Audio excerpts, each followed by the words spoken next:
learning through asking questions. Let's go. Okay, so I think and obviously what we've already talked about in this podcast is how our learning styles are unique. And in one way that gender roles I've noticed, it doesn't have to be according to gender, that's actually why I want to have this conversation, but something that I have noticed is that my ability to be successful in a classroom, like as a student, has been my willingness to like be engaged in like what's happening and like sitting up front and asking questions and asking lots of questions and like being really comfortable asking questions. Awesome. And I feel like for somebody who is neurodivergent, when we are passively learning or trying to learn, and passively learning also includes reading, right? It can be very easy to disengage. But when we ask questions, we are showing not only our intelligence, but also our connecting the dots piece. And Right. I think it's like so critical that we have a way to show that we are engaged, but then also make it relevant to ourselves. And asking questions is such a great way to do that. And even like right now, the format of this podcast is you asking questions. Yeah, I agree with you 100%. What would you do if you had to teach someone like me, where I like literally don't care about the subject? I do not care about any academic thing at all. All I want to do is help people. That's it. What would you do? If I were your teacher, Yeah, first of all, I think that like we've also already discussed, we have to build a relationship. right. And you know, as many people have quoted over the years, like people don't care what you know until they know that you care. And that is so Love relevant when that. it comes to learning anything, Love you know, that. like, and I'm going to go out of my way to engage you with whatever the topic is, but include that, right? And in doing so, I can ask you questions, and you'll give me responses. And maybe like we will create that dialogue, that like Socratic asking questions, and that will inherently it'll create interest, and it That, won't be about the thing that I'm trying to yeah. teach you. It will be about your What interest. I like, what Mhm. I love, whatever. That's brilliant. Actually, you said that perfectly. So I think for everyone listening, Sydney is a badass. Like I can't ask her any questions she can't answer. So it's it's fun. The next thing you wanted to talk about is learning through mimicking and apprenticeships. Now, this is interesting to me because apprenticeships, like I, all I did was just show up to work. I don't know what apprenticeships is. Can you describe that? Yes, I think what I mean by that is that, um, and this definitely applies again. I see it more commonly with neurodivergent individuals that Right. we're not wanting to be passive learners. We want to be engaged in something. And so, in an apprenticeship style of learning, Yeah. an individual is coming and completing a task by modeling what somebody else is doing. They're not learning about it through a book. They're learning about it because they're doing it. They're engaged. They're tinkering. Like, think about all the tinkering things, you know, like they're getting their hands into something and they're watching and immediately building relationships in their brain with whatever that task is. And they're doing that with another Wow. human too, which Yeah. is so important. That's It's everything, so actually. difficult for someone to have a relationship with a book because the book doesn't give a shit about you. Oh, Jesus Christ. Perfect. Are you kidding me? Like that's the literal best statement I've ever heard. Because I've actually said that before. It's like I don't have a relationship with a fucking book. I have a relationship with a person that is actually, God damn, Sydney. Fuck. I can't ask you anything you can't answer. So it's awesome. Um, but wow, good Lord, wow. All right, so mastering accents and acting skills. You want to talk about that as well? Well, darling, I would love to talk about it, but it is tea time, and I'm not sure if I have the moment. But if Okay, I look stop, at my schedule, stop immediately because I just talked with someone from Europe that did the exact same thing, and I'm like, tea time. What is this golf? Is this fucking like no, no, just go to work, do your fucking job. But anyway, God, that scared me. Love it. Continue. now I heard that you were also pretty good at doing accents. Is that true? Yeah, it's true, but it's also more of like a southern thing. It's more of like Alabama Auburn in the fourth quarter instead of this bullshit about tea time. Okay. Now, I want to know from Yeah. your perspective, Yeah. why would a neurodivergent person be good at mimicking or doing accents? Because of the fact that they listen and hear everything about the other Mhm. person. They can read the other person so well that accents are easy. Like like doing an accent is the easiest thing in the world for a neurodivergent person to do because of the fact that they can read their body language. It's not the accent, it's how they say it. It's not when they say it, it's how they say it. And all of a sudden, like all of these famous actors in Hollywood have ADHD. Surprise. Right? Big, massive fucking surprise, right? And it just it drives me crazy because it's like the most brilliant thing you can do is read another human being. And that's what we do naturally every fucking day. And isn't that beautiful? Like, Yeah, it's the most beautiful thing in the world. So, anyways, I'm still going to work on my Sean Connery or whatever you asked me to do. Uh,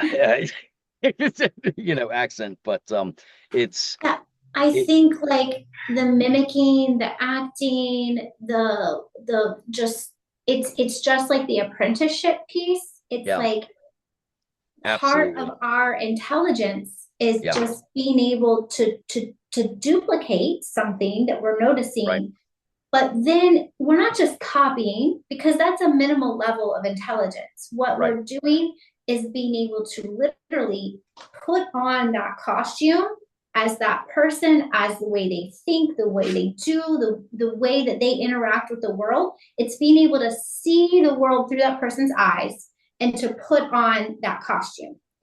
And I mean, 100%.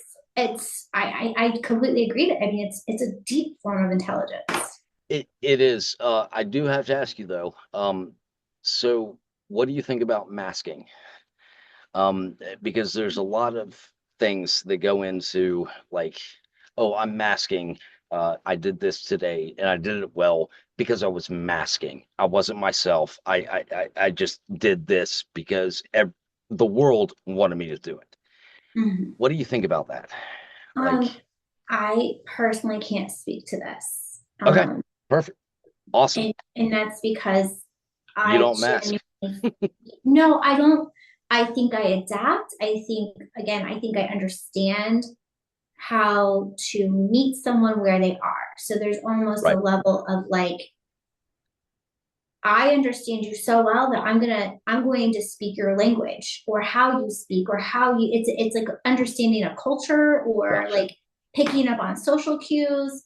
And I think this is actually an area where one, I lack a lot of expertise. I would love to research this more. But two, the different types of neurodivergencies that people have.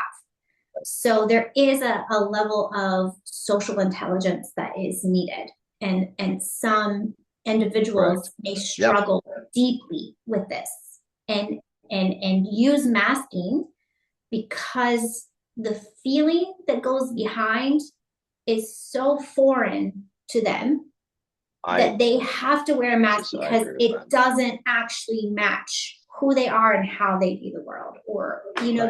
there's a disconnect there. Yeah. And so yeah. That's a brilliant answer because, like, for me, it's like I mask every day. You know me, Eric knows me, like, whatever. I mask every day because I know what eventually will work. And that's what kills me is knowing that I know how this is going to transpire, putting a plan into place and then executing it. But no one on the outside believes that this will happen. And so I just try to prove it day after day after day, which I think I have. It just it's sad that people with the brain that you have, the brain that I have, the brain that Eric has, the brain But that is actually amazing. And it's because they love people. That's all it is. Like all this is love for people. That's all it is. So, But do you think that, I mean, I hear you saying love for people, and yes, I think the underlying yeah, common thread that we've been talking about is knowing people and building relationships. We keep right, going back and forth or not back and forth, but we keep returning to this conversation about relationships. right, But not everybody who has ADHD or not every neurodivergent person is comfortable with relationships. I correct. think you and I And have a so lot in common with that. And I think, we do need to I'd be so we remiss to change not that immediately. yeah. We change that person's view of everything. Well, and I'm just saying how our conversation has been about this. I know Yeah, that there is another, on a continuum. There's a group of people who are going to identify as neurodivergent, who are going to just completely view that relationship piece differently and how they interact with humans and what they're comfortable with, and and to what extent they are masking without there being an authentic self coming through. no, I I agree with you so much. So how do we fix that? Like, Mm-hmm. Again, it, not an expert. I would would love to do some more research and so so time, but so how do you fix someone that is so desperate to get okay. out of their shell and all this kind of stuff? How do you do it? You build trust. Let's start with that. Perfect. Um, That's exactly what we do here. I, So, that is why, as much as um, we have more awareness than we've ever had before. We have more right. access to knowledge than we've ever had before. We have more people who are lonely than we've ever had before. And I know the work that you are doing, the connections that you are making, the network of people that you are helping support. And it isn't just about being in person with people, although I do think that that is helpful. But what you are doing Thank you. is creating portals where people can be who they are Yeah. and not judged. And that helps create trust. I just want one single human being to be like, hey, by the way, I really love this and I'm comfortable now. Like it's just one, like, because honestly, Sydney, like, this is hard work, and I'm exhausted.